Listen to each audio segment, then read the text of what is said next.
like literally to the point it's almost like makes me want to cry to say this, but like I remember like literally calling a gas station, being outside the gas station and calling the gas station and being like, "Yo, I have like I know I have the winning ticket," kind of thing, you know. And I remember going in there and obviously not. I probably did 50 lottery tickets in the span of a few days, and every one I was confident was going to win. And it didn't, and it really was like very irrational decisions and just feeling like everything was meant to be. All right, guys. Today on the Playing Through podcast, we're sitting down with someone who's built more than a clothing brand. He's built a movement. Matt Bonik, founder of the Positive Vibe movement, has spent years using powerful, honest storytelling to break the stigma around men's mental health and remind people that they're not alone.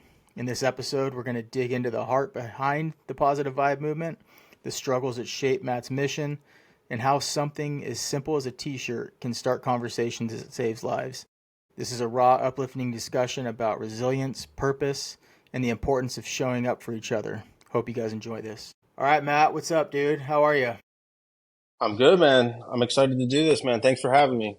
Pumped, dude. This is a cool connection because I think, and you'll appreciate this from being a creator and relying on social media and just the algorithms like we've talked about previously. Um, One, to have your stuff always pop up in my feed, and then to grow the connection and then have you reach out to us was cool for me because I've seen your stuff on a ton of athletes, which we'll get into in a little bit. Obviously, we have boys in common that rep your stuff as well. I love the movement. We've talked before this, but our stories, our mission, and our vision align. But before we get into that, I just want to give you the opportunity to kind of tell us how the Positive Vibe movement began, and what's the personal story behind creating this brand centered on positivity. Yeah, so originally, like the origin story, I was playing baseball at Kennesaw State University. We're 2-9 in the conference, not playing well, and I literally wrote PV on my wrist tape as just a personal reminder to stay positive. You know what I mean? And just positive vibes. And all of a sudden, we win 28 of our last 32 games, and every person on the team's writing PV on their wrist tape, their cleats, like everything. And it became a movement before it was a movement. And so when baseball's over for me, I'm taking classes at Florida State. I'm actually helping out with the baseball team, and that's the funny story is like we lost in the super regionals to Louisville, like 2 wins from Omaha when I was at Kennesaw, and we won the regional at Florida State against Bama. So like to go from dogpiling on that field to like less than a year later doing their laundry, it was very humbling. But it ultimately like showed because I figured if I want to get into coaching something like that, like Mike Martin's a great reference, and it all could have been good, and it just showed me that that wasn't the passion. And I knew I needed to create something like something. Baseball was my everything, so like it was all I knew as far as like something to be passionate about. So basically, I got this idea. I was like, maybe I could use that PV. A lot of people believed in it. There was like 12 guys that are on the team that got drafted. So like I knew that they would rock the hats and stuff like that. So I came up with a logo, and that was like the first time, like once I saw the logo and I made that, and it was like, okay, this could be something. And then I started reaching out to some friends that were in the minor leagues, and the support was amazing. And I told them the message and what it meant. And I guess the biggest part, was like I wanted to tie in mental health. So my brother was really struggling at the time. He has, bipolar disorder. In 2012, he attempted suicide. So thankful he's here today. But he was a huge motivation for me starting it because, the mindset of like, you're not alone. Like that, AJ was the motivation for that. I wanted to create something that no matter what you were going through, you could be a part of it. You know what I mean? Regardless of your background, regardless of anything. And that was kind of the mindset of like creating a community, and since day one, it's always been more than clothing. You know what I mean? It's always been the movement, and the clothing just is the vehicle of like getting that message out there. But yeah, AJ, he's been in the mental hospital 3 times, and seeing him struggle for all those years really inspired me to create something. And he does all our shipping and packages all the orders. So to have him by my side, it's such a blessing. You know what I mean? But that's pretty much the OG story. So, in a previous conversation and on your socials and stuff, you've shared that you were diagnosed with OCD at a young age, and later, I think Hmm. you were also diagnosed bipolar. Is that right? Yeah. So I was diagnosed OCD when I was like 8 years old. Was on multiple medications. That's the thing is like a lot of times I just want to help people, you know? So for the longest time, I was overlooking my own, what I was struggling with. And it was always like, I wanted to help AJ. I wanted to help AJ. And then AJ started doing well. And then it kind of like, I started going through stuff and spiraling. And, but yeah, when I was young, I was diagnosed with OCD. So I would literally like, if I didn't tap things a certain amount of times, or there were certain rooms I couldn't go into, or if I didn't like a lot of it was tapping stuff, and I had to touch it this many times, and if I didn't touch it the right way, I needed to do it, start over from the beginning, and it was very, it was tough, and the ultimate saving grace, I was on so many different medications, and then eventually um, baseball was what ultimately saved me. I was so passionate about baseball and being a part of a team, and having friends and just being around people, like it completely, I can honestly say that there was still the tapping and stuff like that, but it was such more mild than it was when it was really bad. So baseball ultimately like was that escape, you know, it was the one place I felt normal. Um, when you're hanging out with kids and you're younger, you know what I mean? And all of a sudden you're tapping things or you can't go into a room or like it's just not it was hard, you know, and baseball was that place I felt normal. It was the escape and yeah, and then ultimately in 2019 um I was just having like it was the so OCD is like very like intrusive thoughts. Like, I can't turn my head off a lot of the times where it's like nonstop. A lot of times it's images and things you don't want to see, you know what I mean? And it sucks.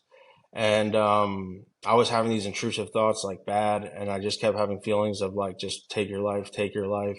And I was going to change my medication again, and I was like, I can't do this anymore. Like you know what I mean? And they put me into the mental hospital in Pennsylvania.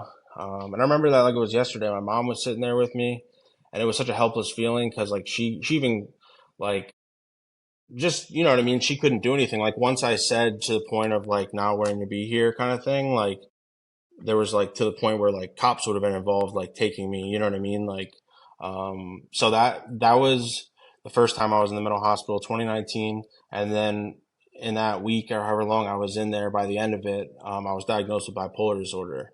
So I started getting put on bipolar medications, and once again, like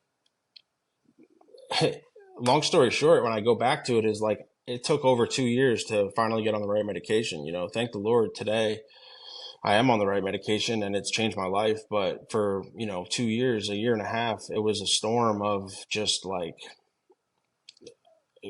being feeling like a guinea pig, like trying a new medication every month Yeah. and nothing was working. And it got to a point where eventually I moved out to Louisiana and for PV. And once again, like it almost ties into that old thing of the baseball is like I was so passionate and excited to be there, you know what I mean? That it kind of completely like subsided the side effects, you know what I mean? For a little bit. And then it started to get bad again. And I had my first like manic episode. And that was, one of the hardest times of my life. It's like you feel like you're a superhuman and you feel like everything's meant to be, and just irrational decisions, and just like it was really tough. And I get put in the mental hospital out in Arizona, and that was the hardest. Pennsylvania was like there was an A wing and a B wing, like the A wing was like more of like the violent situations and this and that, and the B wing wasn't the case. So like I felt very safe. It was all good. You know what I mean? You had one roommate. It wasn't bad. Arizona was the worst. There was four people in the room. I remember the one guy had schizophrenia and he's screaming in the middle of the night. It's like you didn't feel like I couldn't sleep. You couldn't sleep. You know what I mean? And it just I don't know how it works, like government funding and whatnot, but like Pennsylvania's got a great system going. Um, but What's yeah, that? so What's feeling? So, and you don't have to answer this, but Are you there voluntarily or are you committed? Pennsylvania, I was committed. Arizona, I knew I needed help, and I went in there. My brother, it was like the end of the manic episode kind of thing, and it just was like it was bad. Once again, though, intrusive thoughts, like I couldn't turn my head off from like thoughts of wanting to kill myself, like Yeah. straight up. I So that only one I asked went in that. voluntarily. Yeah, I only asked that because it's crazy to me that you go voluntarily and they, the only option is for you to be with four people, and no, no person's struggling the same, right? It's like that's kind Hmm. of again like why we're doing this is one to raise awareness and break the stigma behind it, but two, it's like how do we actually help people? Because I based on talking with you, like that's not a helpful situation. That's going to add more stress to what you're going through and really Hmm. magnify those thoughts, right? And so, um, it's did that process actually help you in Arizona, or was it just kind of like you just got to battle through this and kind of just focus on you and get through it? Yeah, honestly, like that's the part that's so bad about it is that because the situation was so bad, like you just want to get out of there. You know what I mean? It's like you're, almost telling them what they want to hear because you just want to get out. Mm-hmm. And there's some kind of laws and stuff like that that like once you're in, you have to be in for a certain amount of hours and this and that. But like they don't tell you that off the bat. So you're like, I want to go home like a day after this, and they're like, no, you can't. And then whatever. But in there, I had to take like a 4 hour long test, and then I was told that I have SMI, like serious mental illness. And once you have that, then like I was able to get all my medications for free and stuff like that. But they were all the wrong medications, it was the worst. And during this time, like I didn't do PV for like almost a year and a half because I was struggling so bad. You know what I mean? Um, yeah, it was tough, but thankfully we made it to the other side. Well, first of all, thank you for sharing that because that's it's not easy to share those types of things, and I've never been institutionalized, but I forced my mom into a sobriety center, and it's one of those things where you can force people to do it, but until they Hmm. actually want to change and to want to get help, it's not going to do anything, right? It's you have to be in that mindset. And so I'm proud of you just for choosing yourself and choosing to do the hard work because it's not easy. It's a drag. Like it's a constant battle with yourself, and I've been there in similar circumstances, not the same. But it's I get it, man. Like I'm proud of you for choosing you and choosing to get the help that you need. It's not an easy decision. Yeah, thank you, man. It definitely wasn't easy, but I feel like, um, when you're struggling so bad and like, I guess the biggest thing for me that second time in 2021 was like, I guess you just get to a point where you're seeing it affect the people around you. You know what I mean? Like I had no relationship with my parents. Like I have the best parents in the world. You know what I mean? Like we're such a close family. Like at this time, like I didn't even wasn't even talking to them. And it got to a point, like I said, where I remember like it was yesterday. I was like literally at a gas station and I was in my car and I literally like just broke down and then told it AJ like I have to go get help. And that happened. And yeah. But even to go back just real quick, like on the manic episode, like I literally, this will like put it in perspective of how far out there my head was, is like I've always had the goal of like I want to help others. I want to give, give, give. And like when I was manic, I gave away everything I had. Like I gave away all my nice shoes, all my nice clothes. Like I just randomly would bless people or like say, like, I'm talking like nice, expensive stuff. And I gave it all away. And it was one of those things where like I literally thought I was going to win the lottery because in my head it was telling me like God's telling you like you're going to win the lottery and then you'll be able to help everyone that you always wanted to help. And like it, like literally to the point, it's almost like makes me want to cry to say this, but like I remember like literally calling a gas station, being outside the gas station and calling the gas station and being like, "Yo, I have like I know I have the winning ticket," kind of thing. And I remember going in there and obviously not. I probably did 50 lottery tickets in the span of a few days, and every one I was confident was going to win. It didn't. And, it really was like very irrational decisions and just feeling like everything was meant to be. You know what I mean? Well, yeah, and bringing it back full circle, like the positive vibe movement and the brand that you've created is your lottery ticket, right? Because it's it's just in a different form, right? It's something Right. that money is one thing, but really building something and earning something is completely different, and it's a got to be a way better feeling. Yeah, it was just a feeling of like my intentions were great during I can look back and be like, dude, my intentions were great, just like it wasn't the right, like that wasn't it, you know what I mean? My thinking was so skewed, it just was off. But yeah, just wanting to help people and money and that stuff, it's like ultimately you want to make money so you can provide better resources or actually be able to like help people that are really struggling in more of a way of like changing the systems in the mental health and stuff like that, and opposed to like just being inspiration of clothing. But ultimately that'll come. And, I know PV is destined to do big things, and this is what I was born to do. You know what I mean? I went through everything I went through so I could help others and make others not feel alone. And, only God knew that when I started it and it was all about AJ that, eventually I was going to have to go through the storm as well. Well, let's talk about that. So, why did you choose clothing like t-shirts, hats as like your vehicle for sharing mental health and kind of working through that? Yeah. So ever since a young age, like I've loved like fashion. I love clothing. I love like putting together an outfit, like that kind of stuff. And I know it makes you feel good when you look good, you know what I mean? And you feel good. So ultimately, like it never was a question of any other avenue. Like I basically like I wanted the challenge of a clothing line and growing a business and stuff like that, as well as like making an impact and helping people. It's yeah, the clothing fashion is still is. It's something I love, and that was always a no brainer that that would be the avenue.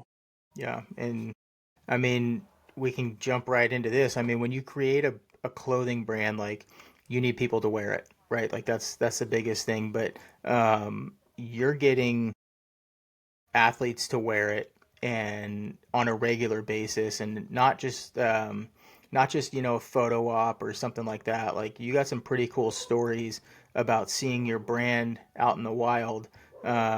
Maybe share a couple of those, especially like the Mike Trout and Bryce Harper's, like because those are two pivotal moments in your branding that have really helped you out. Yeah, so I can proudly say that never once in the 10 years have I ever paid someone to wear PV. So that kind of makes the whole thing even doper, because if you go on our page, you'll see hundreds and hundreds of athletes that have supported um, based on the message alone. You know what I mean? And obviously the clothes and the stuff looks dope. So they're down to wear it, in opposed to not just, holding it up, wearing it in a parking lot because they're supporting you in that moment, but they're never going to wear it. That was a big thing. And yeah, so Mike Trout wore the OG PV hat courtside for Kobe Bryant's last game in Phoenix.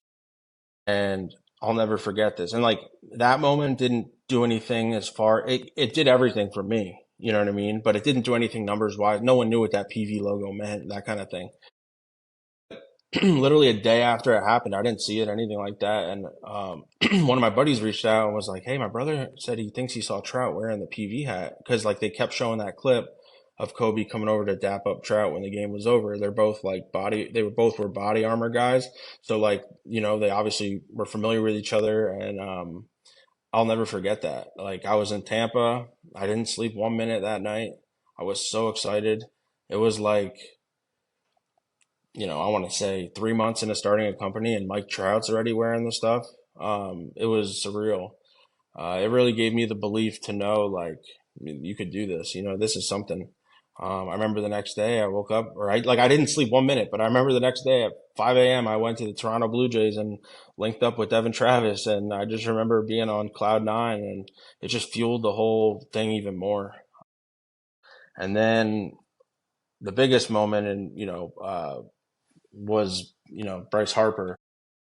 So this is another thing too. Is cool. Is like some of the biggest moments. Like Joe Burrow wore the BUT, and it was like a year after I sent it to him, And I think that's so cool. Is like when it's meant to be, like it's meant to be.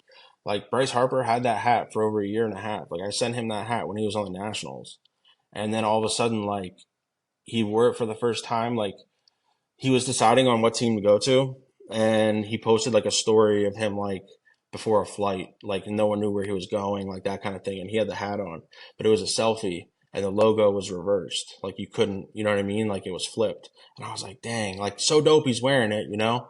And then all of a sudden, like fast forward a little bit, and yeah, his return to DC, so his first game back in Washington, he walked in wearing the Positive Vibes hat, the OG black and white Positive Vibes hat, and he had, you know, all eyes on him. Press conference, it was on every sports show. Like they showed him walking in, everything was PV, and like this is God and only God. But like we weren't even like paying for like rankings in Google or anything like that, and like for that whole like 3 4 day stretch, if you typed in Positive Vibes hat, like our website came up first, and like that's not real. Like that doesn't work like that, Right. you know. But it was meant to be, and yeah, we got like 200 plus orders in the span of like 4 days. We got a deal with Olympia Sports. I don't know if they're in business anymore, but like I don't think they are. But it was an 11 store deal in the Northeast. They bought like I'll never forget that, packaging up, you know, $8,000 worth of product and taking it over, and you get to use their shipping account, so you don't have to pay for shipping. Like it was just such a cool feeling. Like AJ and I remember those moments like it was yesterday. But yeah, that Harper moment ultimately like put the brand on the map in a way of like I think Bryce Harper is one of those people that like he's not wearing something that he doesn't like. You know what I mean? He's not doing a courtesy like I'm wearing this hat as a favor or something like that. Like if he's wearing it, he genuinely likes it. So that was really cool. And then another huge time was in 2020. Mookie Betts wore PV walking like when they won the World Series during that COVID year. He wore PV in like the NLCS, the NLDS, and the World Series. He wore it like 4 times in the span of like 2 weeks.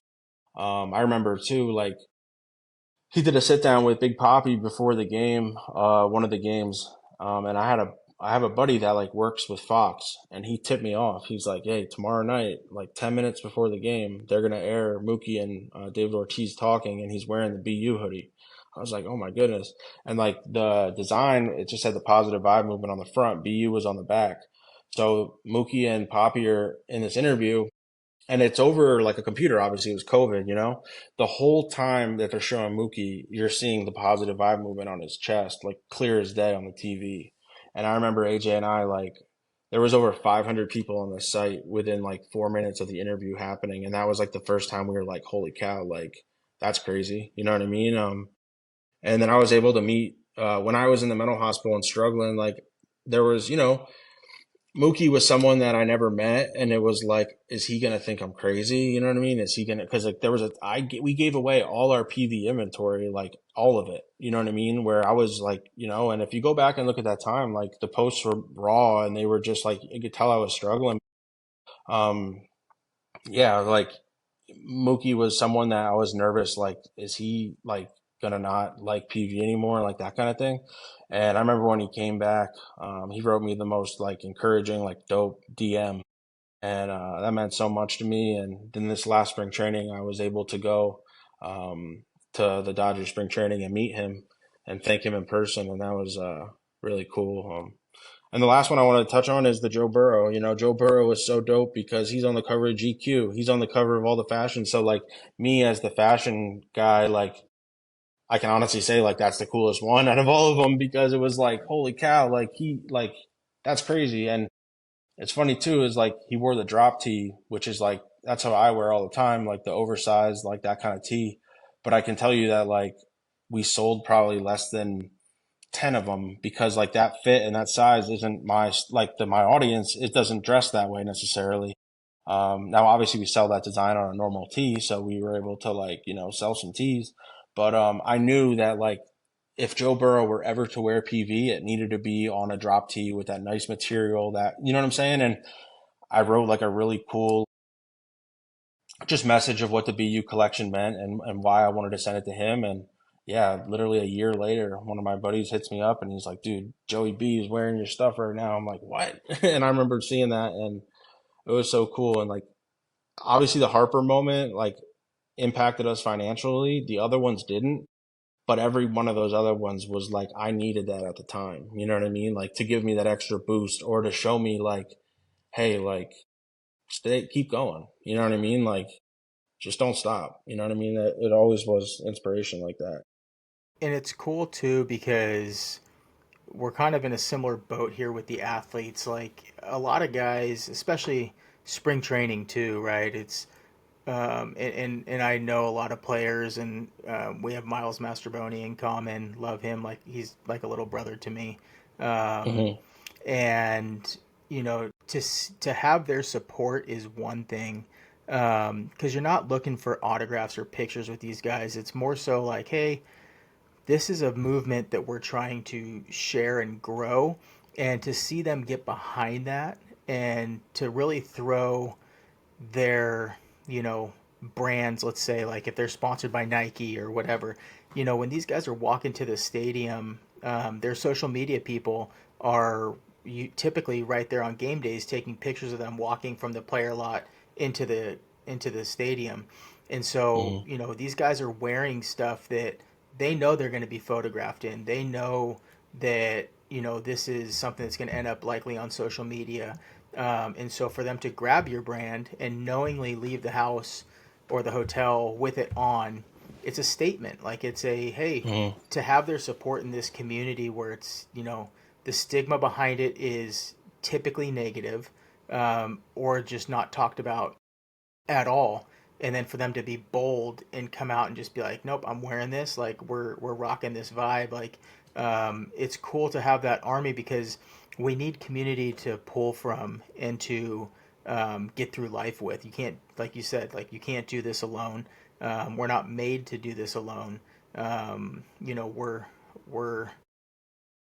we're community focused. We're, you know, we Hmm. live in communities. We live in neighborhoods. Like there's intention behind that. And so you know, I love the fact that you're creating stuff that is, you know, visually attractive, physically comfortable, but the mission and vision behind it is what's really the most important. And I think you got an awesome thing. And that kind of leads me into my next question is like, you talk about PV Nation as more than a brand.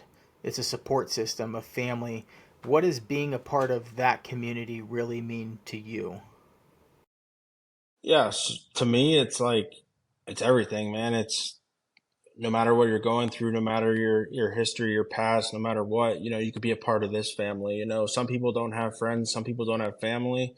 And seeing that in the mental hospital firsthand was like I had such a support system that never wavered. You know what I mean? But so many of these people in these hospitals don't, and it was like, man, I want to create like something that everyone can be a part of no matter what, and that's like day one. Like I remember when I first started it, like when I would meet these athletes and these guys, like I would tell them straight up, and it's funny looking back, like the confidence, but wow. But I literally would be like, you know, this is we're all destined to be great at something. Like this is you're destined to be great at that, and this is what I'm destined to be great at. And you know, I let them know off the bat, like I want to create, you know, a community, and I want to do speaking, and I want to, you know, get out there and make a difference. And I think a lot of people were so supportive off the bat because of AJ's story and AJ's like being my motivation for starting it.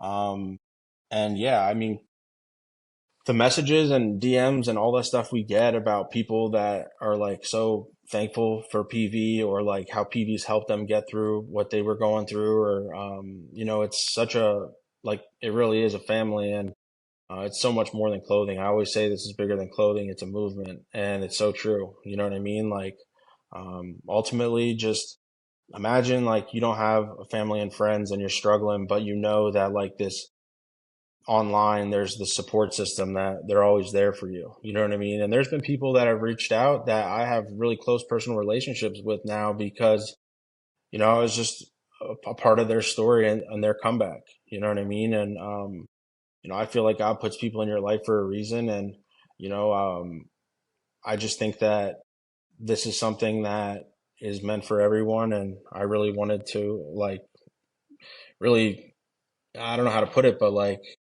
that meant more to me than any of the clothing or anything like that. You know what I mean? It still does. You know what I mean? The messages and the support is like, I go back and I'm not the best at answering DMs or seeing them. They get like backed up sometimes, but every, you know, once in a while I'll go look at those, and it's so inspiring to see what it's become. So while this is a business for you, which is fantastic that you're able to monetize and grow and build a brand, how are you keeping the authenticity of the movement alive as the brand grows and you know you're upscaling? Yeah, I think it's like, it's easy to be real when it's your story and it's your life. You know what I mean? Whether it's through all the ups and downs of what I went through, and now I feel like I went through all that to be able to help others. Like ultimately one day, you know what I mean? Like hopefully, Lord willing, you know, sales continue to boom, and that's how we're going to be able to make real impact. You know, that's how we're going to be able to make, you know, huge donations, or start, you know, whether there's certain, I've always had the thought of like the mental hospital, like that wing in the hospital, like being something named after PV or something like that. Or being able to like provide everyone that gets checked into a mental hospital all over the country with like a positive vibes journal. You know what I mean? Where they can like, I think that'd be so cool. That's dope. And yeah, it's just like the business is the avenue to be able to achieve the goals that I have to really make an impact in the world of mental health.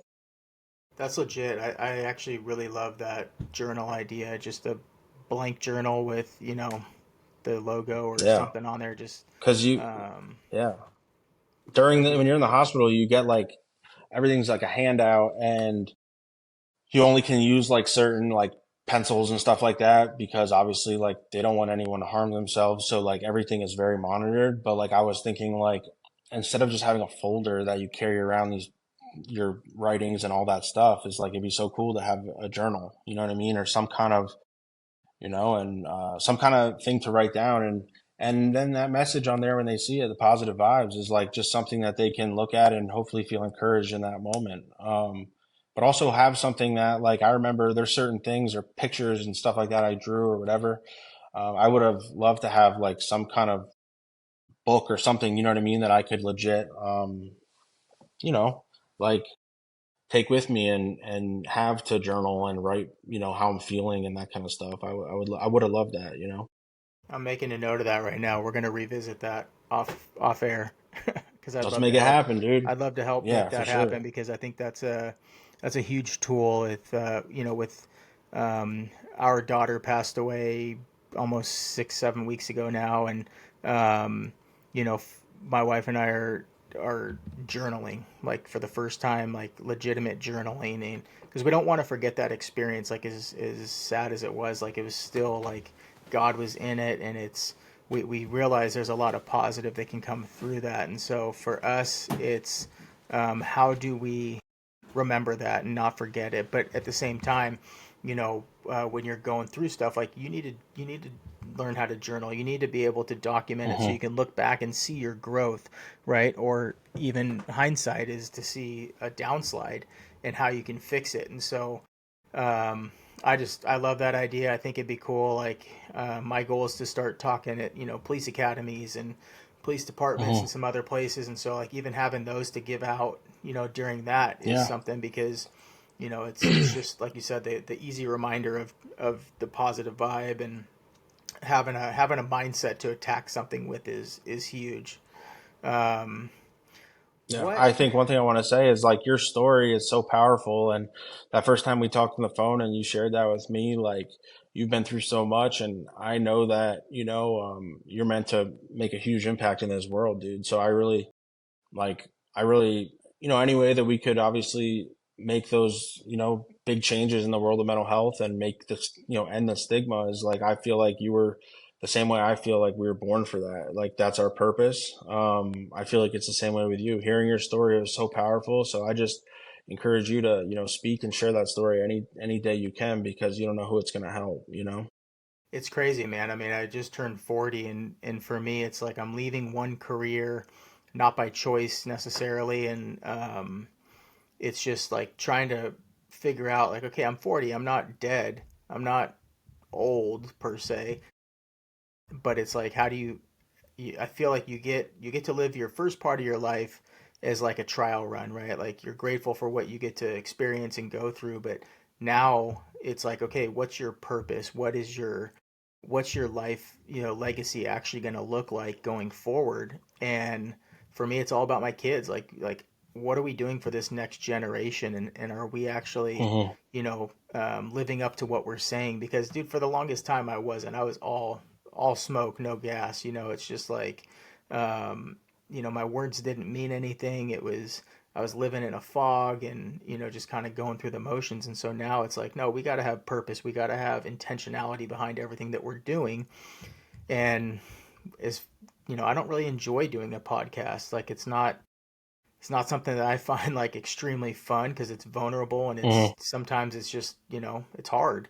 But at the end of the day, like if we put something out there that people can listen to and refer to, then it's huge because like we talked about, like if one person hits me up and says, "Hey, I listened to your story, or I listened to one of your podcasts, or I saw something on Instagram, and it really resonated with me, and it helped me, kind of get over that hump, or at least start asking questions." Then for me, it's all worth it. Like I don't care. Like it's the views, the clicks, the likes, whatever.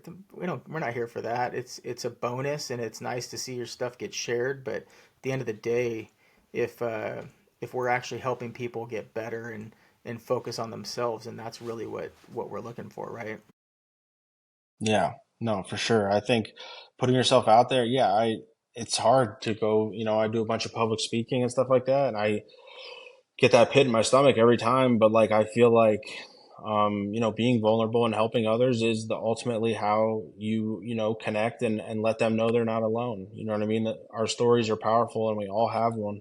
And just yeah, I almost like make myself take every opportunity to do that, even if I like necessarily don't want to or I'm nervous or to do it. I always say yes because you never know who it's going to help. And like you said, it's not about views, but it's about like that message, and it might affect one person and change their life. You know what I mean? Yeah. It could affect 100,000 people.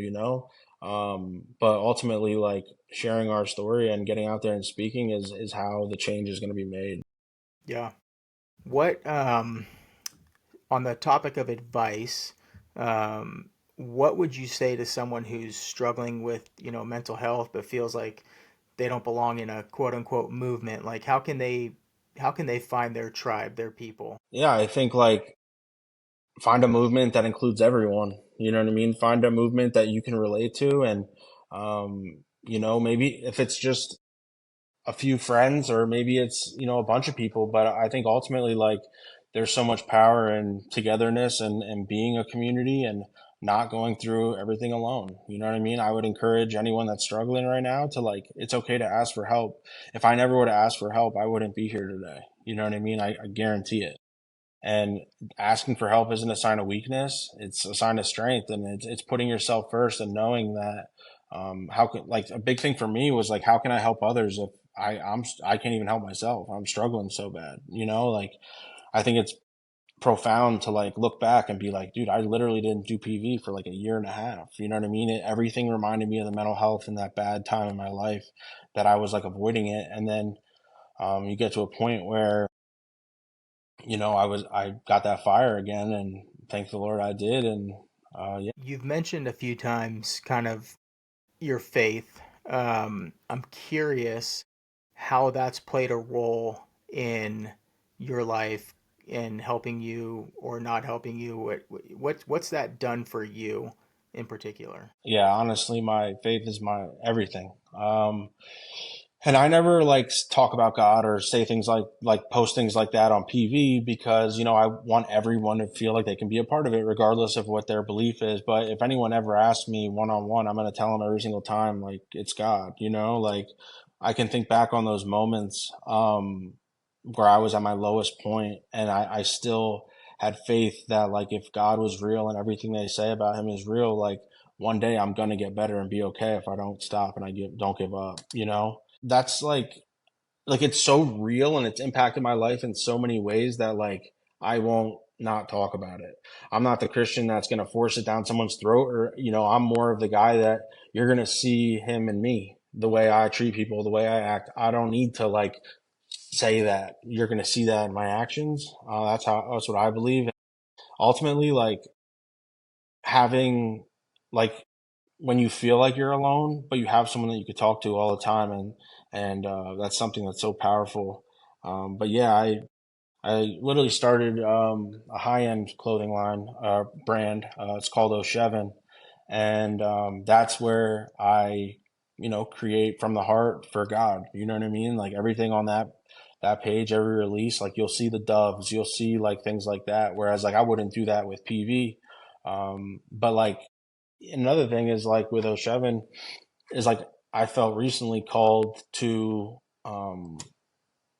every other post on IG post a Bible verse because like people are coming to the page every single day, and that might be the only like representation of God they ever see, or you know what I mean. Maybe they follow because they like the clothing, or they see some of the people wearing it that they recognize. But then when they ultimately look into it, what if one of those passages, like what if one of those messages bring someone to God? You know what I mean? And I think that's so cool. Just because I want that to be different than any other, the price points are high. It's luxury, it's high end, but like doing that in a cool way, you know what I mean? With exception to fear of God and, honor the gift, there aren't many respectfully Christian brands that aren't corny, you know what I mean? And if God's the coolest, greatest thing ever, we should make it dope and awesome, you know what I mean? Not corny. And another thing is the saddest thing is like so many people are pushed away from faith because of they grew up and someone was very like judgmental towards them or this and that. Like it's so like that breaks my heart in itself because some people don't get to experience the greatness of God because of like someone else like not doing it the right way, I guess. I got such a Um, funny story about that. I'll share with you sometime, dude. It's like it's crazy. My first year in college ball, I actually went to a private Christian school. I'll leave it nameless for right now. But I was hyped because I'm like, cool, like I'm gonna get to like study and like do all these cool things and learn more about this faith. And it was for me in that moment, like in where I was at personally, like just not a good fit. And it was just crazy, like some of the stuff that I was told, and then I started like mhm. rebelling, and it just turned out to be like not the Yeah. best situation. But I appreciate you sharing that because for me, the faith side is a crazy journey. Like we're all on this journey and of life together, and people go about it. And like you said, I'll never force it down people's throat. Hmm. However, getting to the point now where it's like, dude, like if one piece, I heard this said, a couple times now, if one piece of the Bible is true, then it's all true. And if one piece is wrong, it's all wrong, right? Like, so I believe that it's right. I'm I'm trying to be more bold in my faith and sharing it probably a little bit more on here too because I really believe like the Hmm. medication, the treatments, like those are good. Like if you need those, use those. However, in my opinion, the true healing can only come from one place, and it's the Yeah, focus has to that's the be there. realest. And Yeah, so, that's the realest way to put it, dude. That's, crazy. I think like, yeah, I think like having the mindset that like the medication and all that stuff, like I need that. If I don't have that, like I'm a shell of myself. I'm not the same person, but God knows that. And God put that in my life to help me be who I'm meant to become. And I think like switching up the vibe of thinking that like, I don't even know how to describe it, but it's like something that I'll never shy away from talking about. Like you said, when there was times when I couldn't even leave my room or I didn't want to get out of bed, sometimes the only thing that gave me hope was, Jeremiah 29:11 on my screensaver, like knowing like if the Lord has plans for me to prosper and grow and not plans for destruction, then even though I'm having these crazy OCD thoughts and they're telling me this, that, and that, like, no, like I'm gonna be okay. You know what I mean? One day, and then just not giving up. And I feel like right now I'm closer than I've ever been to God, and I feel very like called to do certain things or maybe help someone or reach out to someone. And yeah, I'll never shy away from my faith for sure. I love that. Well, thanks for sharing that. And I want to ask you, where do you want the positive vibe movement to go in the next, year, 5 years, 10 years? Like, what's your big vision for it as a business, and then also for the mental health movement? Yeah, I'd say like it would be so dope in like 5, 10 years to for like when someone hears the words mental health, they think of PV. You know what I mean? Like I think that'd be so cool. Just to like really create a worldwide movement that is actually making an impact. And to touch on the business side, like I said before, like that's just an avenue to be able to achieve the goals I have of helping others and being able to make a real change. I would love to get involved with, and I think it'd be cool to start at the hospitals that I was in, you know what I mean? And be able to like actually make an impact in those hospitals, and whether one day there's a wing named after, you know what I mean, PV, or like we talked about the journals. It's something that I really want to be known as, when I pass, the legacy is like he just wanted to let others know they're not alone. Like that's what I want to be remembered by, is like someone that um, ultimately like never judge someone based on their story, their past, but with love, always, wanted to create a movement that's real. You know what I mean? And I think that's another thing too, is like being real and sharing your story and being raw. Like that's me. You know what I mean? Like I'm never gonna shy away from that or post something because I hope it gets likes. No, that's not me. You know what I mean? Like, and I think ultimately, like, I guess in the next 5, 10 years, I'd love to do a lot of public speaking at conferences, do panels, and really be able to share the message with the masses. You know? Of that. So, final thoughts here for me. I have one final question for you is, and I have an idea about this that I'll mention after you.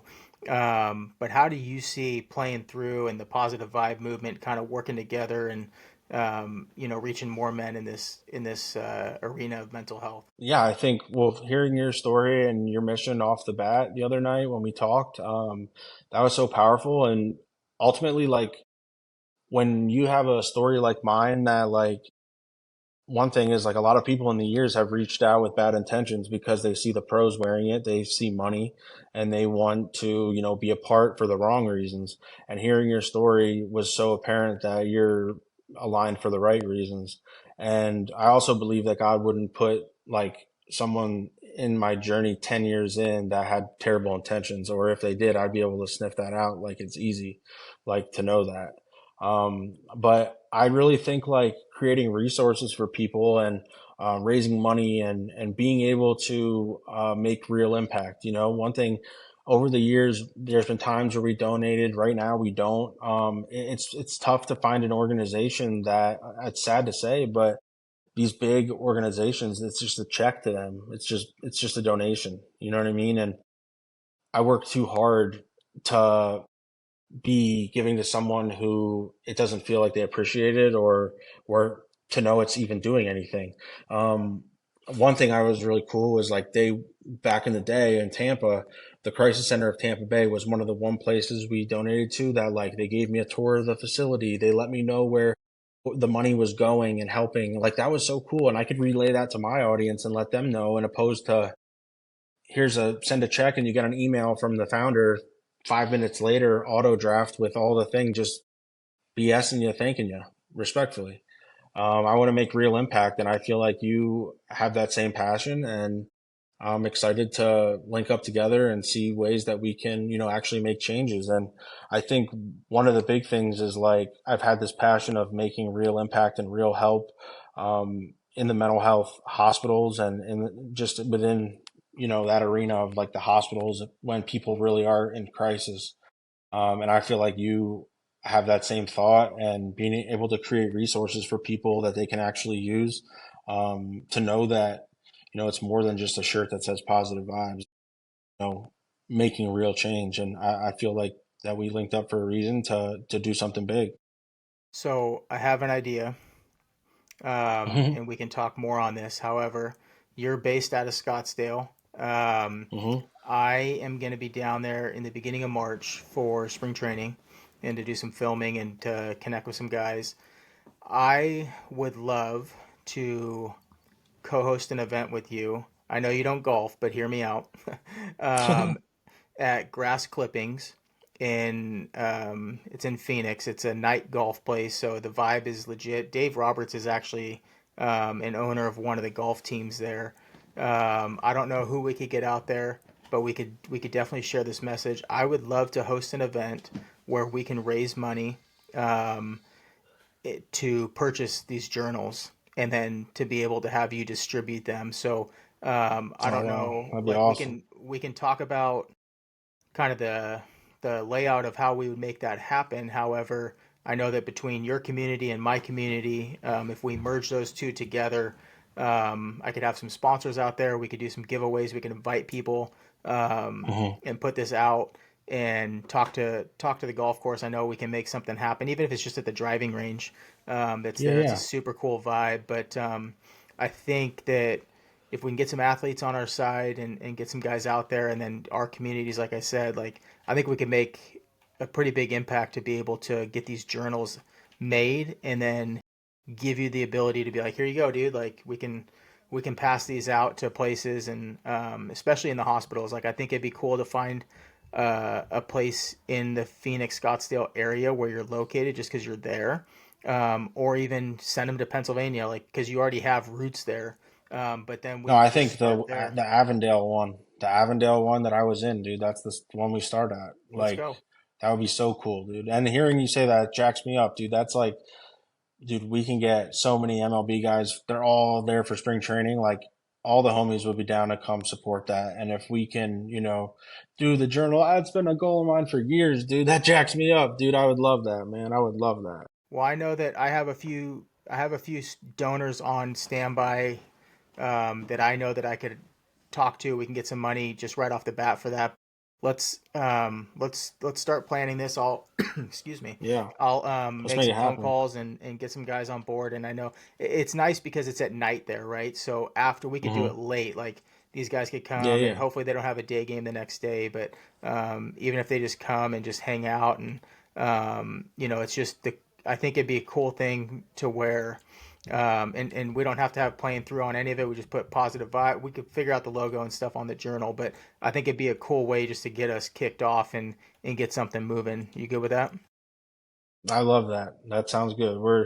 It's out there. It's out there now in the universe. We're making that happen. That's why you 100%. got it. You got to speak it into existence, right?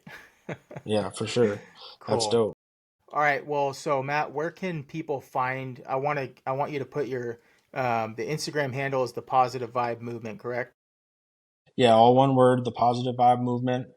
The website is thepositivevibemovement.com. My personal is TPVM444, and a lot of times you'll see the collaboration posts. So yeah, anyone reach out, and obviously, like I said, I'm not the best at DMs, but I'll try to get better at that. And yeah, I'd love to hear from you, and I hope these words inspired you to keep going because that's what it's all about. You know what I mean? I love that, man. Love you, and I love what you're doing. I think that my goal in all of this, as is yours, is to spread awareness and to the initial part is to spread the awareness, but I think when we actually take that next step and put it into action and create something that we can help create change with, then we're on the right track. And so let's start there. I appreciate your time. Thank you for coming on and giving our guys something to look forward to and sharing your story. As always, you can find us at Playing Through Pod on Instagram as well. Go give us a follow. Give Matt and the Positive Vibe Movement a follow, and be a part of this. Be a part of something that helps other people. And let's break this stigma together. And remember, you're always worth it. Thanks for having.